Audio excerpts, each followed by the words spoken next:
জুডিশিয়ারিকে খুব কাছ থেকে দেখেছি, 1 বছর 8 মাস 25 দিন।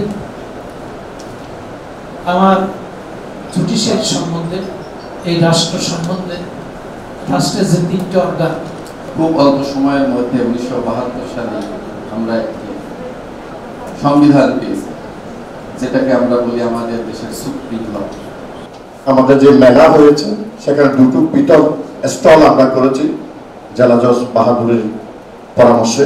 সেখানে আমরা সকাল 9টা থেকে বিকেল 5টা পর্যন্ত পালাক্রমে দফে দফে আমরা দেওয়ানি এবং ফৌজদারি মামলায় আগত মক্কেলদের আমরা ফ্রি আইনগত সহায়তা দেওয়ার জন্য আমরা 12 জন করে 24 জনের 2টা টিম করেছি দেওয়ানি এবং ফৌজদারি মামলা। এটা এবারের নতুনত্ব।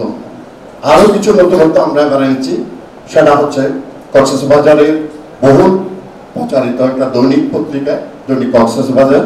দৈনিক কক্সবাজারে আমরা শেষের পৃষ্ঠায় একটা কোডপত্র বের করেছি, যেখানে কক্সবাজার লিগ্যাল এইড অফিসের কার্যক্রম, সার্বিক বিচার বিভাগের কার্যক্রম আমরা কিছুটা হলেও চিত্রায়িত করতে পেরেছি বলে আমার মনে হয়েছে।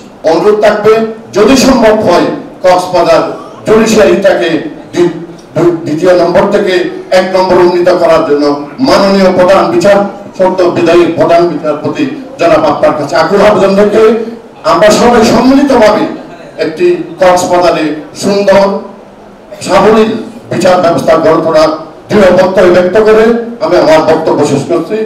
মাননীয় প্রধান বিচারপতি সদ্য বিদায়ী জনাব বিচারপতি হাসান ফরিদ সিদ্দিকী, আপনাকে কক্সবাজার জেলাবাসীর তরফ থেকে আবারও কৃতজ্ঞতা জানিয়ে আমি আমার বক্তব্য শেষ করছি।